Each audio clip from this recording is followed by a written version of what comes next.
오늘 우리 교회는 추수감사주일을 지킵니다. 추수감사주일 하면 한 해에 이제 수확을 감사하면서 하나님께 예배하는 날입니다. 지금은 우리가 여기서 농사를 짓고 우리가 직접 하시는 분은 없지만 우리가 요즘은 이 개념이 바뀌어진 것 같아요.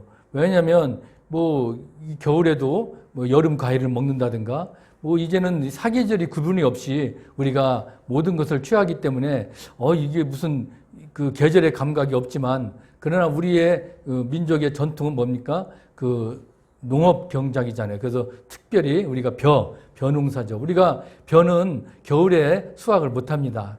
그렇기 때문에 이 벼의 수확을 맞춰서 가을에 지금 이제 우리가 모든 것을 수확을 우리가 거두어 드리는 그런 감사의 마음으로 추수감사절을 지내는데 이게 계절적으로 한 10월 달 되면 추수를 시작하니까 지금 보니까 이제 추수가 거의 마무리 됐더라고요. 그러다 보니까 11월 셋째 주는 너무 늦고 또 그렇다고 해서 그것이 우리의 전통을 살리는 것도 아니고 그래서 저희 교회는 계속 11월 첫 주에 이렇게 그나마 일찍 좀 그래도 너무 추운 것보다는 좀 계절이 만끽한 가을을 우리가 추수에 감사하는 마음으로 첫 주에 드립니다. 그렇기 때문에 우리가 오늘 추수감사절에 특별한 의미가 또 다시 한번 무엇인지를 우리가 한 해를 이렇게 되돌아보면서 오늘 점검하는 그런 시간이 되기를 바랍니다. 오늘 본문에 등장하는 이 노아 시대의 오늘 배경입니다. 우리가 창세기에 보면 이게 아담 이후로 여러분들 노아 때까지 조상들의 수명이 나옵니다. 여러분 좀 숫자에 관심 있으면 좀 읽어보셨습니까? 노아가 몇 세까지 살았죠? 930세입니다. 그리고 셋은 912세, 에노스 950세, 그리고 마할렐은 910세, 야렛은 962세. 100세가 아니에요. 지금 우리가 100세 시대라고 그러지만 그 당시는 기본이 몇 세요? 900세예요. 100세의 9배입니다. 900세는 기본으로 살았다는 거예요. 더군다나 우리가 잘 아는 에녹은 어떻게 해요? 죽지도 않았어요. 그냥 죽지 않고 하나님 어떻게 해요? 그냥 천국으로 가버렸습니다. 가장 장수한 사람이 누구예요? 무드셀라. 몇 세일까요? 969세. 우리 역사상 최장수를 누렸습니다. 이렇게 하나님을 그 당시에 잘 섬기면 어떻게 해요? 장수의 복을 주시는 게 바로 하나님이세요. 그런데 보십시오. 이제 노아 시대, 지금 구대손이 노아 이 시대인데 얼마나 사람들이 이제 많이 번성했겠습니까? 900세까지 살았으면 자손들이 얼마나 여러분 낳는지도 알 수 있었을까요? 그런데 세상에 딸들이 많았는데 이 하나님의 아들들이 세상의 딸들을 취한 거예요. 그러고 나니까 하나님의 영이 어떻게 해요? 다 가셔버린 겁니다. 하나님의 말씀을 믿고 하나님의 뜻대로 살았더라면 그들도 아마 어떻게 해요? 900세 아니라 더 장수를 누렸을 텐데 어떻게 해요? 이젠 그때부터 하나님의 영이 떠나기 시작했어요. 그럼 뭡니까? 바로 하나님의 말씀을 듣지 않았다는 거예요. 그래서 창세기 6장 3절에 보면 그들이 좋아하는 세상의 딸들을 아내로 삼으니 하나님의 영이 떠나고 말았다. 그러고 나서 어떻게 해요? 그들이 이제 낳는 자식과 딸을 통해서 세상은 어떻게 해요? 더 타락하게 된 겁니다. 그러니까 하나님이 그걸 가만히 볼 수가 없잖아요. 그래서 창세기 6장 5절 7절에 뭐라고 그랬어요? 이 사람들의 죄악들이 세상에 가득했다라는 겁니다. 그러니까 사람들이 어떻게 해요? 악을 행한다는 겁니다. 그러니까 하나님께서 어떻게 해요? 마음이 아프잖아요. 하나님은 땅을 지으시고 모든 세상을 만드시고 사람도 만드신 그런 하나님인데 저들이 타락하고 악을 행하니까 하나님이 한탄하시고 나서 어떻게 해요? 내가 창조한 저 사람들 어떻게 해요? 이 땅에서 다 쓸어버리겠다. 그래서 가축과 기는 것과 공중의 새까지 내가 그렇게 하겠다라고 하는 거예요. 하나님이 만든 사람뿐만 아니라 하나님이 만든 이 모든 창조물, 사람, 동물까지도 어떻게 해요? 다 그냥 내가 쓸어버리겠다라고 한탄하신 겁니다. 결국 어떻게 해요? 하나님은 홍수로 이 세상이 어떻게 해요? 다 물로 그냥 이 세상을 가득하게 채워서 어떻게 해요? 모든 것을 다 내가 심판하겠다라고 하나님께서 말씀하신 겁니다. 그랬을 때 오늘 우리 본문 내용처럼 노아와 그 가족 외에는 이제 어떻게 해요? 모든 사람은 다 죽고 말았다는 겁니다. 오늘 보니까 하나님께서 이 홍수를 심판하시기 전엔 그 100년 전에 하나님이 노아에게 경고한 말씀이 있잖아요. 뭐라고 했습니까? 너는 가서 방주를 만들으라고 그랬어요. 그리고 방주를 만들어서 거기에 어떻게 해요? 내 가족과 그리고 필요한 그리고 암수 달린 동물들을 어떻게 해요? 다 집어넣게끔 방주를 만들 계획을 갖고 이 하나님이 아담이 노아에게 명령을 내렸죠. 그런데 그 당시 노아가 이제 방주를 만들기 시작했을 때 하늘은 어떻게 해요? 비도 안 오는 거예요. 너무 말라 있으니까 사람들은 노아에게 뭐라고 그랬어요? 너 미치지 않았냐? 무슨 비가 와? 무슨 비가 얼마나 많이 오길래도 그렇게 방주를 만들어? 오히려 노아를 미친 사람 취급했다는 겁니다. 그래도 노아는 어떻게 해요? 하나님의 말씀을 믿었잖아요.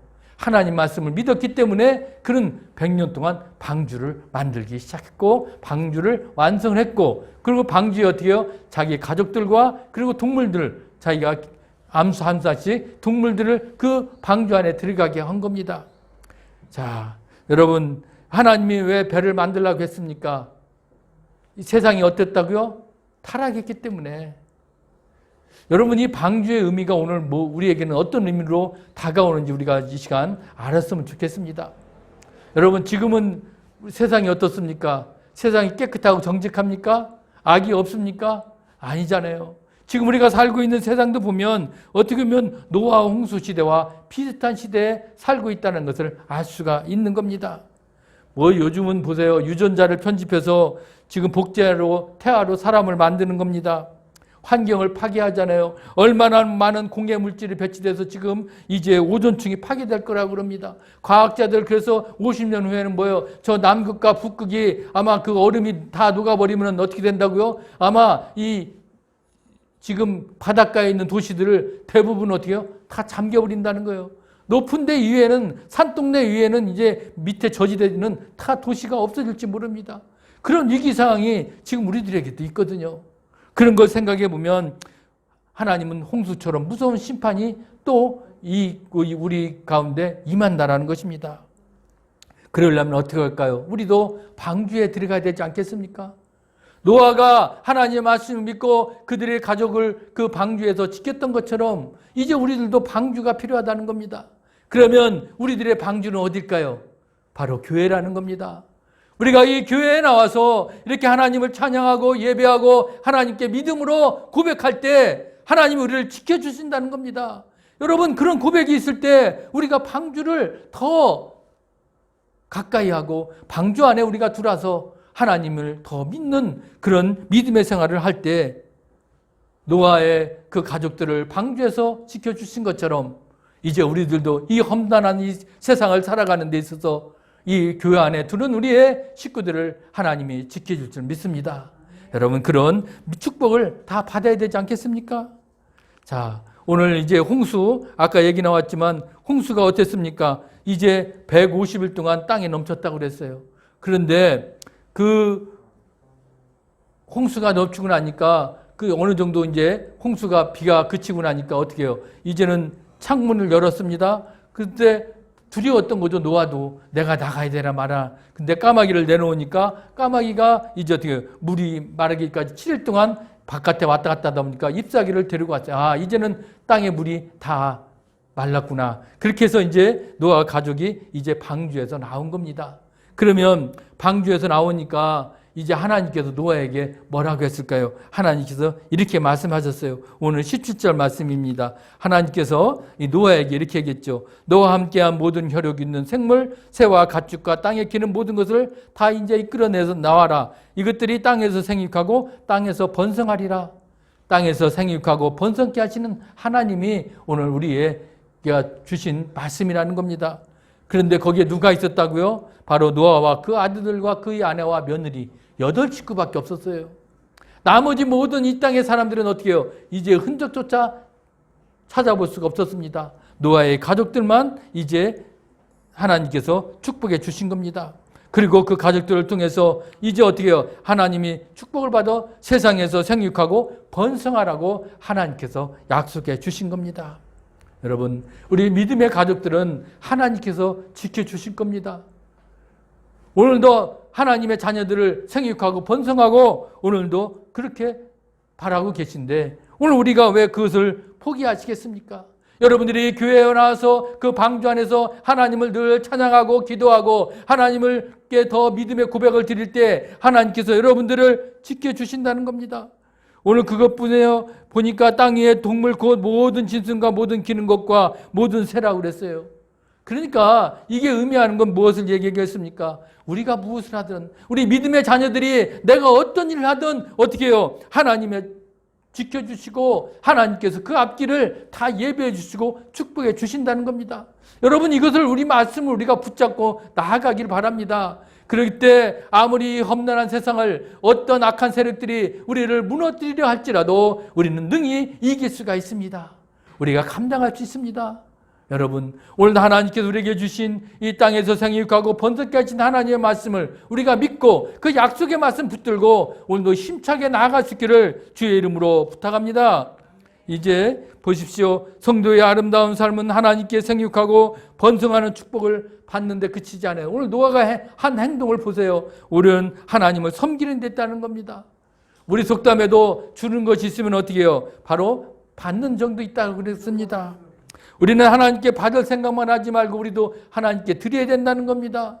예수님이 이 땅에 오신 것은 뭐라고 그래서 내가 섬김을 받으려 한 게 아니라 섬기려 하셨다고 했습니다. 그래서 그 당신 스스로 자기 목숨을 많은 사람의 대속물로 주려 함이라라고 말씀하셨습니다.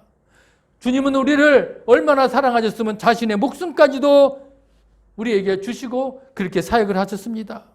그렇기 때문에 오늘 우리가 하나님께 드릴 수 있는 건 뭡니까? 이렇게 방주 교회에 나와서 하나님께 예배드리는 겁니다. 노아는 생육하고 번성하는 축복을 베풀어 주겠다는 하나님의 약속을 받았잖아요. 그랬을 때 아이고 감사합니다. 그걸로 끝난 게 아니에요. 노아가 제일 먼저 한 게 뭐라고요? 오늘 20절 말씀 보세요. 여호와께 제단을 쌓고 모든 정결한 짐승과 모든 정결한 새 중에서 제물을 취하여 번제로 제단에 드렸더니라고 말하고 있습니다. 그만큼 이 노아에게 먼저 하나님께 감사의 제단을 정성껏 드렸다는 것입니다. 오늘 우리도 이제 추수감사주일에 이렇게 또 1년을 되돌아보면서 이렇게 또 감사의 제단을 쌓습니다. 감사의 헌물로 또 마음으로 우리가 정성으로 표현한 겁니다. 여러분 노아가 모든 정결한 새 중에서 제물을 취하여 번제를 드린 것처럼 이제 우리도 내가 가진 것 있는 것처럼 제일 좋은 것을 드려야 되는 겁니다. 제일 양으로 많은 것을 드리라는 게 아닙니다. 이제 우리는 바로 질을 보신다는 겁니다. 많은 헌금을 드리는 것보다 적은 헌금이라도 정성을 다하며 드리는 거 내가 값진 것을 우리가 드리면 그게 그 정성을 받으신다는 겁니다. 늘 우리도 하나님께 그런 진정으로 감사의 그런 마음을 드릴 수 있는 그런 여러분들이 되시기를 주의 이름으로 부탁합니다. 이제 땅에서 다시는 저주하지 아니하신다는 하나님 말씀이 있어요. 우리가 하나님께 드린 제물에서는 뭐가요? 바로 향기가 나야 됩니다. 하나님께서 여러분 아벨의 제사는 받으시고 가인의 제사는 받으시지 않으셨습니다. 왜 그렇겠습니까? 바로 그 많은 물질보다 피를 흘리는 바로 향기로운 마음과 정성이 그 아벨에게는 있었기 때문에 그 아벨의 제사는 받으시고 그 가인의 제사는 받지 아니하셨다는 것입니다. 우리도 하나님이 받으시는 향기로운 제물은 그 물질의 많은 것보다도 바로 내가 희생하는 마음과 정성이 우선해야 된다는 겁니다. 오늘 하나님께서 오늘 이 노아가 정성을 다하여 드린 이 제물의 향기를 받으신 거예요.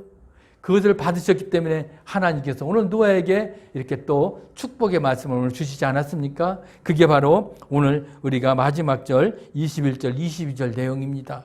21절, 22절 내용 우리가 보면 아시겠지만 뭐라고요? 내가 이제 땅에서 다시는 저주하지 아니하신다는 거예요. 여러분 갑자기 땅이 없어지고 모든 게 없어진다고 생각하면 얼마나 참 비참합니까? 그런데 앞으로는 내가 이 땅에 그런 저주를 다시는 하지 않겠다는 겁니다.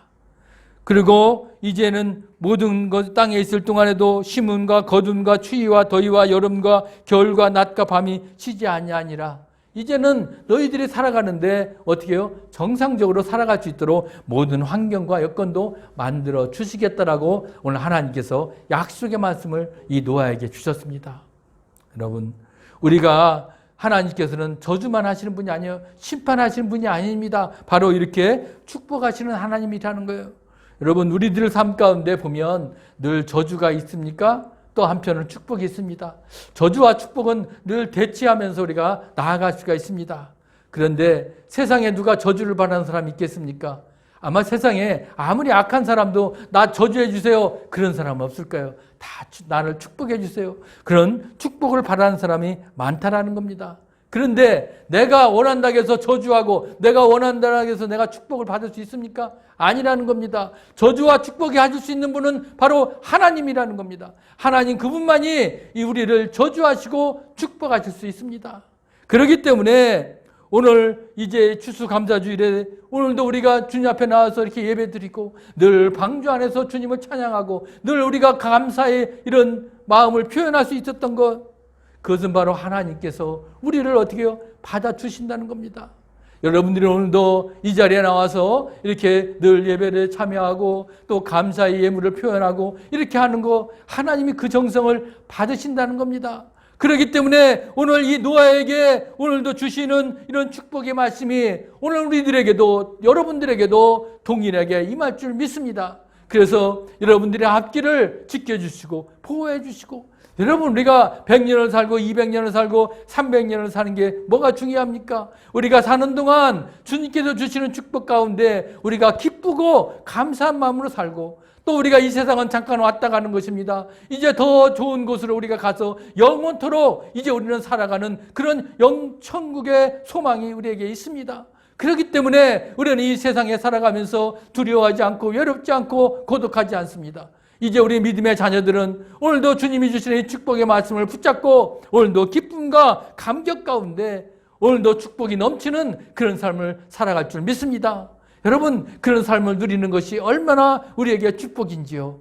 여러분, 그런 감사의 그런 축복의 그런 마음으로 우리 추수감사절을 보내면서 여러분들에게도 동일하게 그런 하나님이 주시는 축복이 임하시기를 주의 이름으로 간절히 축원합니다. 아멘.